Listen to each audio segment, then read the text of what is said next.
మనిషికి పెద్ద రోగం ఏం తెలుసా? అనుమానం. ఈ అనుమానం ఉన్నోడు ఎప్పుడు బాగుపడడు. కొంతమందికి ఫ్రెండ్స్ మీద అనుమానం వస్తుంది, కొంతమందికి భార్య మీద అనుమానం వస్తుంది, కొంతమందికి భర్త మీద అనుమానం వస్తుంది, కొంతమందికి దేవుడి మీద అనుమానం వస్తుంది. ఈ అనుమానం పక్షి ఉన్నోడికి రోగంకి మందు లేదు. వాడు అనుమానంతోనే సస్తాడు, వాడు తప్పించి వాడు ఏమీ చేయలేడు.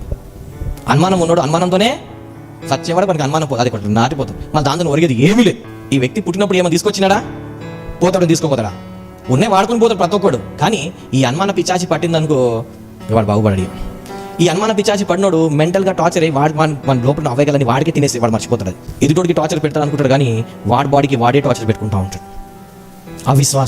అవిశ్వాసం వలన ఏంటిది? దేవుని ఒక మహిమను చూడలేము.